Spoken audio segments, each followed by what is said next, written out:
A paz do Senhor Jesus esteja ao coração de todos os irmãos. Eu sou o pastor Rafael Dias e hoje estaremos aqui dando início a uma maratona de estudo bíblico acerca das 7 igrejas de Apocalipse. Isso mesmo. Iremos falar aqui acerca da igreja de Éfeso.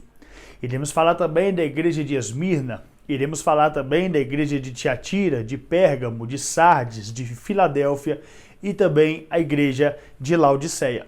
Hoje, em especial, estaremos abordando a igreja de Éfeso. Vamos ler aqui, livro de Apocalipse, capítulo de número 2, versículo de número 1.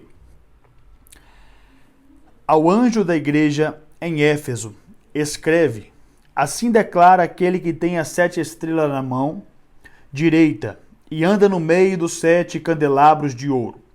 Conheço as suas obras, tanto o seu trabalho árduo como também a sua perseverança, e que não podes tolerar pessoas más e que pusestes à prova aqueles que si mesmos se declaram apóstolos, mas não são.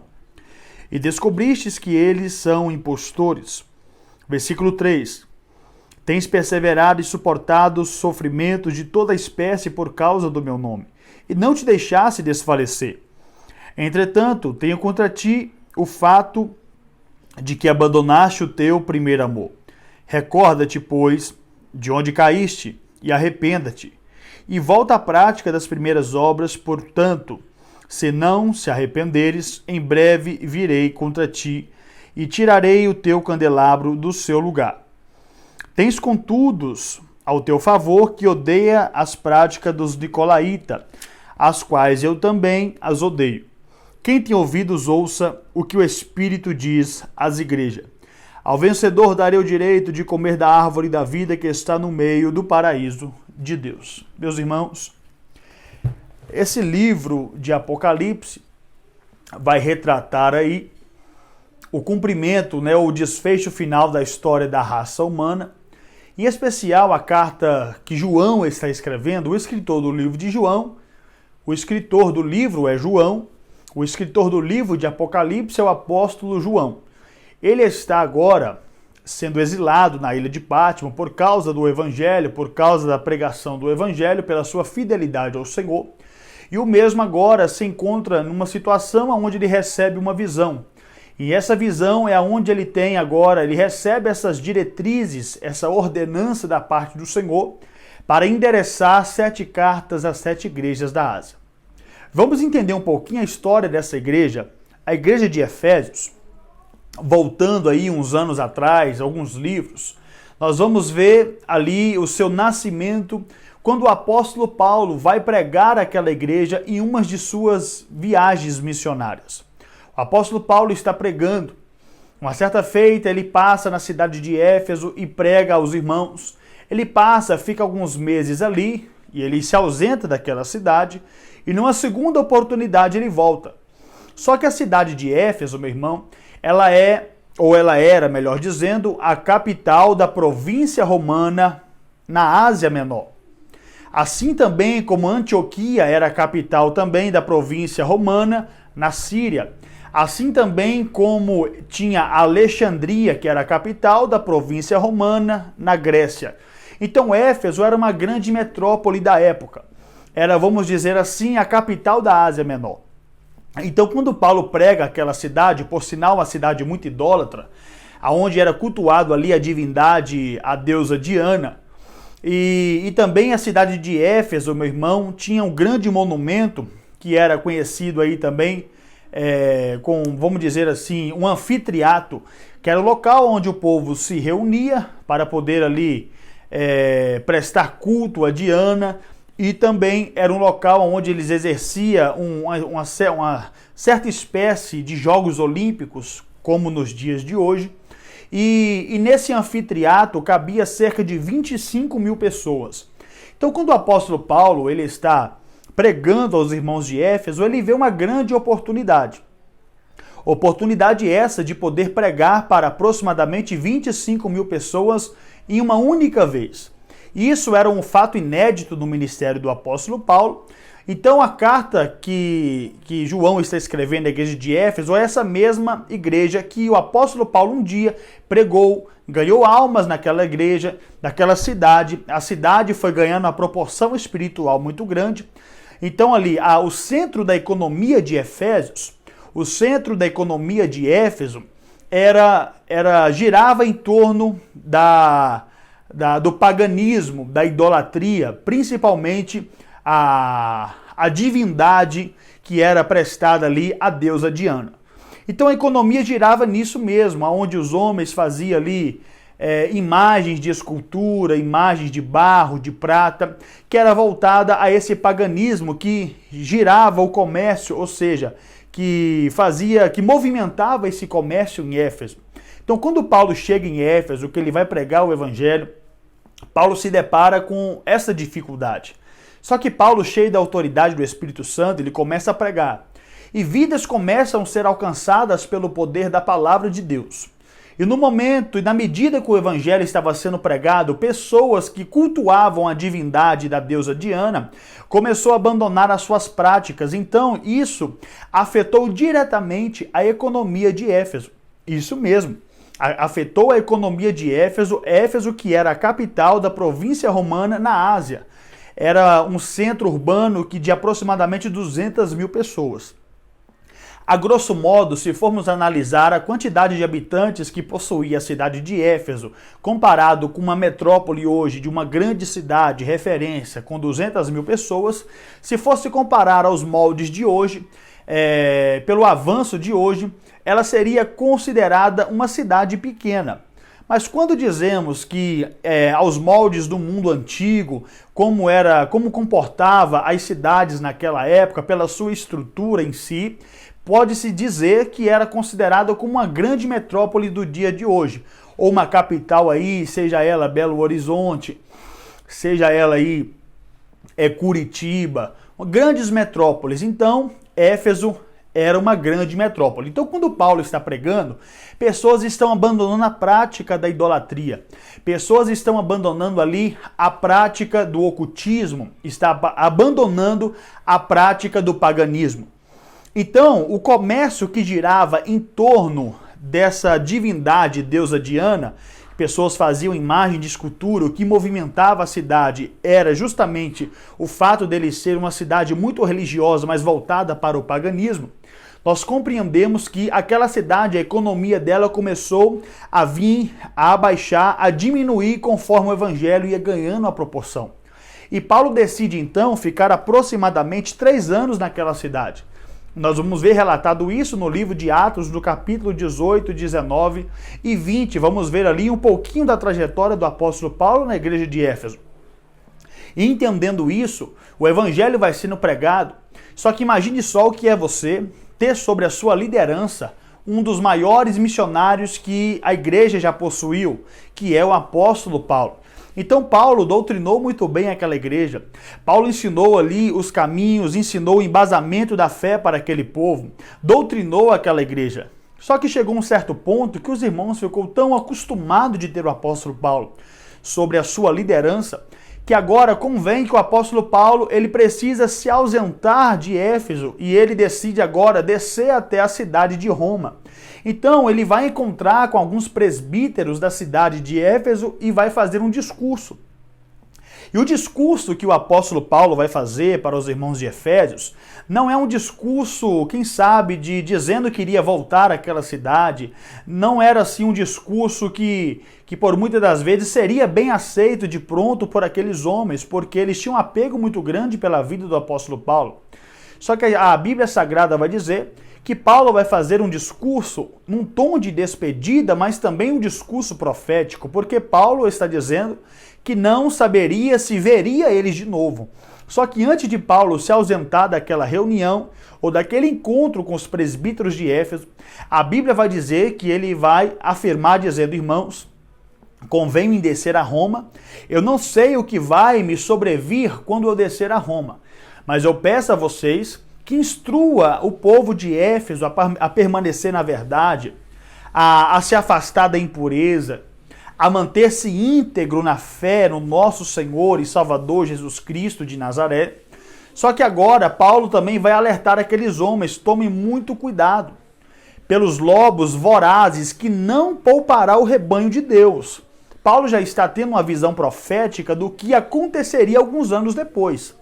E o que é que aconteceu alguns anos depois? E quando passa um tempo, aquela igreja começa a sofrer agora por uma infiltração do mal, que começa agora a querer persuadir o povo através dos ensinamentos, querendo deturpar os ensinos que aquela igreja recebeu. Mas voltando um pouquinho aqui, Paulo então se ausenta dos presbíteros e vai até a Roma, e ali ele fica preso. Nós conhecemos muito bem a história. Só que na medida que Paulo ele está preso, ele vai escrever algumas cartas, que é conhecida como as cartas da prisão. E uma dessas cartas que ele escreve na prisão vai ser endereçada exclusivamente à igreja dos Efésios, que é aquela carta aos Efésios, do capítulo 1 ao capítulo 6, que é conhecida como a coroa das epístolas, porque dali retiramos grandes ensinamentos. A base da fé cristã está embasada principalmente nos ensinos que Paulo trouxe à igreja de Éfeso, ou aos irmãos aos Efésios. Então Paulo vai iniciar dizendo que nós fomos escolhidos em Deus, fomos predestinados em Cristo Jesus, e no final do livro ele vai dizer: no demais, irmãos meus, fortalecei-vos no Senhor, na força do seu poder. Então aquela igreja foi bem estruturada, foi bem ensinada, muito bem doutrinada. Então quando Paulo está escrevendo aos Efésios, ele está trazendo simplesmente algumas recomendações àqueles irmãos. Então nós não vemos nenhum apontamento, nenhuma exortação específica àquele povo, porque de fato a igreja recebeu o evangelho e estava vivendo o evangelho na sua prática, na sua literalidade, estavam vivendo a essência do verdadeiro evangelho. O tempo vai passando, Paulo morre. Então outros pastores assumem a liderança de Éfeso. Uns vai dizer que Timóteo assumiu também a igreja de Éfeso, Tíquico também assumiu a liderança de Éfeso, mas 30 anos depois, quem agora está sobre o pastoreio daquela igreja é o irmão apóstolo João. Esse mesmo que nós dissemos aqui no início do nosso vídeo, esse mesmo que vai escrever essas 7 cartas às 7 igrejas da Ásia. Só que o que me chama a atenção, como eu disse no início, a igreja de Éfeso era a capital da Ásia Menor. Éfeso era a capital da Ásia Menor. Alguns estudiosos e historiadores vão dizer que essa carta que Paulo escreve aos Efésios, de 6 capítulos, essa mesma carta, eles vão dizer que ela foi uma circular. Isso mesmo, uma circular que passou na igreja de Éfeso, peregrinou em Esmirna, Tiatira, Pérgamo, Sardes, Filadélfia e Laodiceia. Ou seja, a mesma coisa que Paulo disse a Éfeso, muitos vão dizer que ela não teve endereço específico à igreja de Éfeso, mas como ela era a capital da Ásia Menor, ela recebeu seu título ao longo dos anos pelos pais da igreja. Mas muitos afirmam que aquele mesmo ensinamento que Éfeso recebeu de Paulo, as igrejas da Ásia Menor também recebeu. Isso é um dos motivos que nós vamos compreender o porquê João está escrevendo especificadamente a essas 7 igrejas da Ásia. Porque foram igrejas também que recebeu aí ensinamento e foram doutrinadas também pelo apóstolo Paulo, através dessa epístola que foi endereçada ali, o que nós conhecemos hoje, a igreja de Éfeso. O tempo vai passando, parece que todo aquele discurso que Paulo está dizendo no capítulo 19, capítulo 20 do livro de Atos, aos presbíteros de Éfeso, que era para eles tomarem cuidado, porque chegaria um tempo que lobos vorazes não poupariam o rebanho de Deus. E se possível for, devoraria o rebanho de Deus. Através de quê?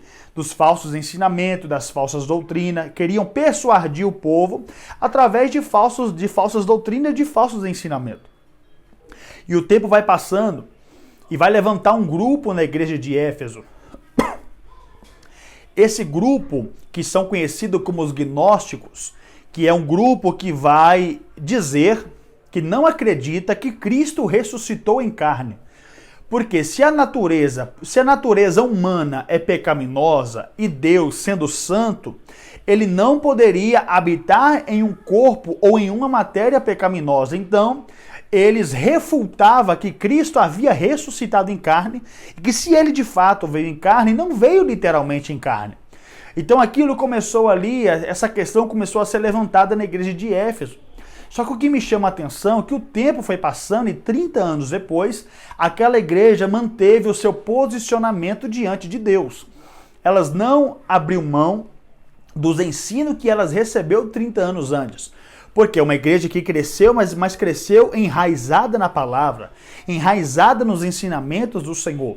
Então, quando os gnósticos levantou essa falácia no meio do povo, de pronto, essa igreja, sob a liderança de João e sob a liderança de outros líderes, foi de pronto refutar esse ensinamento.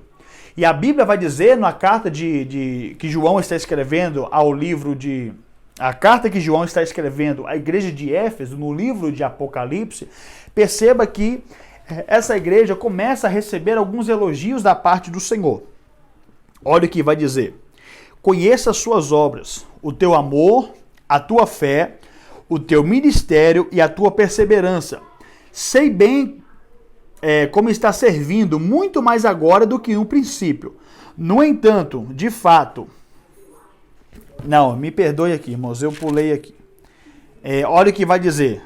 Conheço as suas obras, o teu trabalho árduo e a sua perseverança, e que não pode tolerar as pessoas más, e que puseste à prova aqueles que mesmo se declaram apóstolos e não são, e descobristes que são impostores. São destes homens que João está escrevendo. Esses mesmos homens que há 30 anos atrás, parece que Paulo está sendo impulsionado pelo Espírito de Deus para poder alertar a igreja de Éfeso que, ao longo dos anos, viriam homens que tentariam subordinar aqueles homens, tentariam minar a fé daquele povo, trazendo inverdades. Então perceba que essa igreja, mesmo ao longo dos anos, ela manteve a sua doutrina, a sua centralidade em Cristo, e ela manteve, de fato, vivendo o evangelho genuíno, os ensinamentos que Cristo endereçou por intermédio do apóstolo Paulo. Só que no versículo de número 4, olha o que vai dizer. Entretanto, tenho contra ti o fato de que abandonastes o teu primeiro amor. E aqui a questão que quero falar também, quando o Éfeso aceita Cristo, está vivendo ali a pureza e a simplicidade do evangelho, tudo que a igreja realizava era em favor do dono da obra. Eles eram focados, Jesus está elogiando a igreja, porque a igreja recebe elogio, conheço o teu trabalho, o seu labor, a sua perseverança. Ou seja, era uma igreja que trabalhava incansavelmente na obra de Deus. O problema é que o tempo vai passando e essa igreja que trabalhava incansavelmente para a obra de Deus é uma igreja que ao longo dos anos ela passou a focar tanto no trabalho e esquecendo do Senhor da obra. Ou seja, aqui vai um aconselhamento para você que está nos assistindo aqui, você que está envolvido demais no trabalho, você que está envolvida demais na obra de Deus, mas o problema não é só estar envolvido, tem muita gente envolvida com a obra, mas já não tem mais comprometimento com o dono da obra. E Éfeso havia perdido isso, a pureza e a simplicidade. Porque quando eu vejo essa palavra, tenho contudo que deixaste o teu primeiro amor. Este amor aqui pode ser comparado ao amor de um marido com a sua esposa. Porque quando uma pessoa ela está no início do seu relacionamento, ou quando ela casa com seu cônjuge, a princípio é um mar de rosa. É meu amor para cá, é meu bem para lá, é trocas de amor, de elogios. É uma cumplicidade muito grande e de fato tem que ser assim, não só no início, mas ao longo da caminhada, até mesmo no último dia de vida. Tem que haver essa cumplicidade, esse amor, esse afeto, esse carinho. Só que aqui comparado com a igreja de Éfeso, essa igreja ela veio se esfriando ao longo dos anos. Ela veio deixando o seu relacionamento com Deus entrar em rotina. Mas não é uma rotina de um homem para uma mulher, mas uma rotina espiritual. Era uma igreja que continuava zelando pela boa doutrina, era uma igreja de grandes teólogos, porque ali não deixava entrar ensinamentos que deturpassem o que eles haviam aprendido, mas porém era uma igreja que havia perdido a pureza e a simplicidade. Lembra quando Deus chama Israel lá no deserto, o tempo vai passando, o povo entra na terra prometida, e esse amor, esse relacionamento, ele vai esfriando, Israel vai olhando para outras coisas, vai perdendo foco, vai deixando com que o amor entre Israel e Deus fosse se esfriando, e outras coisas foi tomando o lugar que era exclusivamente devido a Deus. Quando Deus levanta o profeta Jeremias para exortar aquela nação, no capítulo 2 do livro de Jeremias, a Bíblia vai dizer que Deus vai fazer um belo discurso, dizendo: olha, Israel, eu te chamei você como... E vai trazer ali uma orientação, vai trazer ao povo ali uma comparação. Que Deus e Israel, quando estavam no deserto, era comparado como um noivo que vai ao encontro à sua noiva. Eles tinham esse relacionamento de um marido para com uma mulher. E é esse relacionamento que Deus está trazendo ao coração de Jeremias para trazer ao povo, que havia perdido ao longo do tempo. Assim também foi com o povo de Éfeso. Foi perdendo o primeiro amor, aquela essência, aquela pureza, aquela simplicidade. Porque, meu irmão, o importante não é só estar envolvido na obra. Estar envolvido na obra é muito importante, mas nós devemos entender que o foco principal é Jesus Cristo de Nazaré. Ele é o centro da nossa vida. Ele é o centro do nosso ministério. Ele é o centro de todas as coisas. Cristo é o centro. Só que eles estavam tão atarefados, focados, fazendo por fazer. Mas já haviam perdido o sentido real. Por que eles estavam fazendo? Para quem eles estavam fazendo? Então nós devemos ter compromisso com o dono da obra. Porque essa é a vontade de Deus, através do teu Filho amado Jesus de Nazaré. Ame a obra, esteja envolvido na obra, mas nunca perca a essência do Evangelho, que é estar comprometido com o dono da obra. E seguindo aqui o texto, vai dizer assim, no versículo de número 5: lembra-te, pois, de onde caíste e arrependa-te, volte à prática das primeiras obras, porque, se não arrependeres, em breve virei contra ti e tirarei o seu candelabro. Aqui ele está dando uma ordem expressa. Ele está dizendo: olha, lembra de onde caíste e arrependa-te. Aqui ele está sendo inciso, ele está sendo direto, ele está dizendo: lembra de onde caíste e arrependa-te. Ou seja, ele não deu aqui meio termo, não deu opção de escolha. Deus está dizendo: olha, a ordem expressa é: lembra-te de onde caíste e arrependa-te e volte à prática das primeiras obras. Ou seja, volte à pureza e à simplicidade. O fato é que essa igreja passou os anos e ela não deu ouvido à voz de Deus. Os anos foi passando.